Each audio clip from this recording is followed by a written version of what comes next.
नमस्कार दोस्तों। स्वागत है आप सभी का मेरे चैनल ज्योति बायोलॉजी में।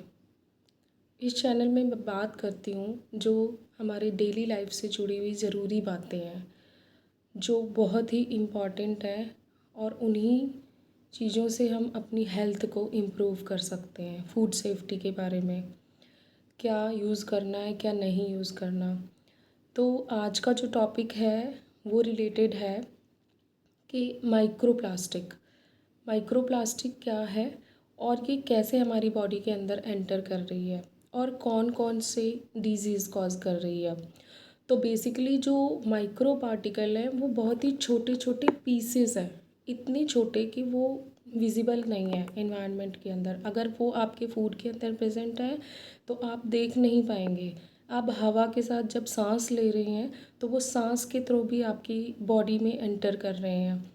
तो इस तरीके से आज हम बात करेंगे माइक्रोप्लास्टिक के ऊपर और आप सभी ने ये वीडियो पूरी देखनी है अगर आपको माइक्रोप्लास्टिक के बारे में सब कुछ जानना है, क्योंकि ये बहुत सारी बीमारियां कर रहा है, बहुत सारे हेल्थ इफ़ेक्ट्स हो रहे हैं।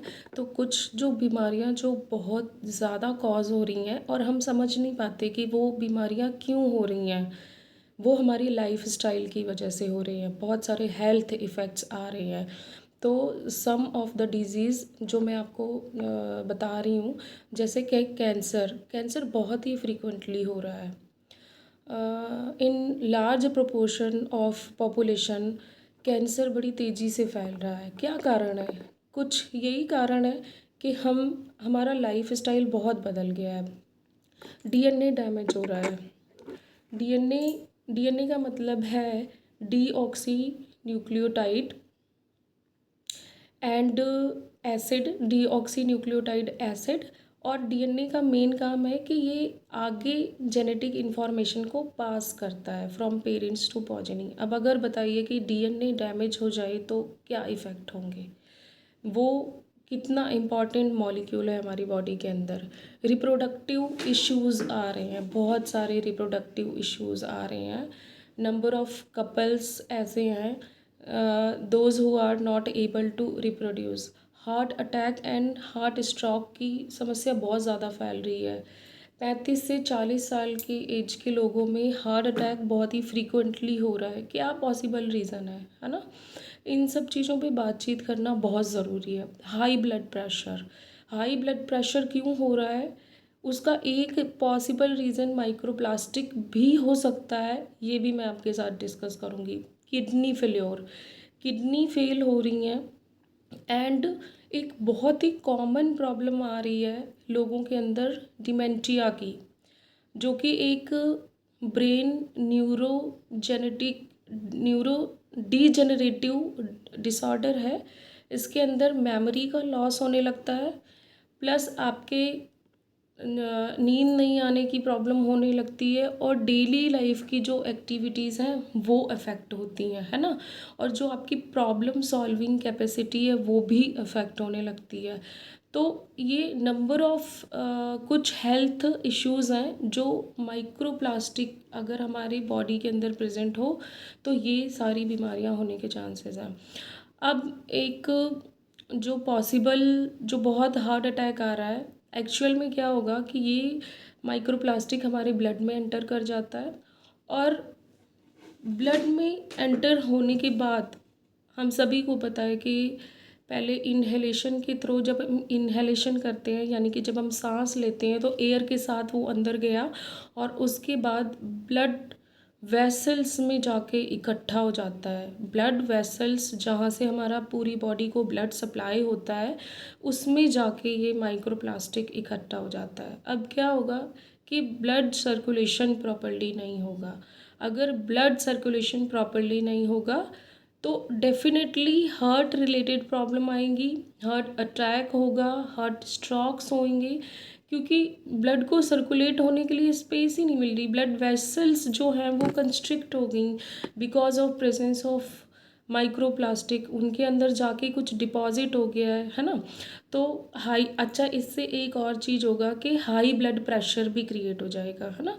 जो ब्लड है वो ब्लड वेसल्स के अंदर प्रेशर क्रिएट करेगा, ब्लड के साथ साथ प्लास्टिक भी प्रेजेंट है, तो अब वो प्रेशर क्रिएट करेगा, तो इससे एक तो ब्लड प्रेशर की समस्या आएगी, दूसरे हार्ट को प्रॉपरली ऑक्सीजन और ब्लड सप्लाई नहीं होगा। अगर हार्ट को नहीं सप्लाई होगा तो ऑब्वियसली पूरी बॉडी को कैसे सप्लाई होगा। तो इस टाइप की जो समस्याएं हैं वो माइक्रो प्लास्टिक को कंज्यूम करने से हो रही हैं।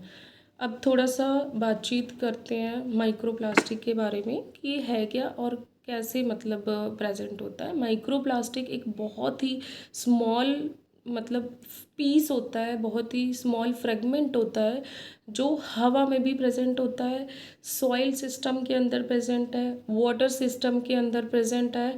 मतलब कोई ऐसा प्लेस नहीं है जहाँ पे माइक्रो प्लास्टिक नहीं है। एक तरीके से कहें तो ये यूबिक्विटस है। यूबिक्विटस का मतलब होता है कि हर जगह प्रेजेंट है। साइज कितना होता है, 1 नैनोमीटर से लेकर 5 मिलीमीटर तक का इसका साइज होता है, जो कि फ्रेंड्स बहुत ही स्मॉल होता है। तो ये विजिबल नहीं होता है, आपके नेकेड आई से ये विजिबल नहीं होता है, ठीक है।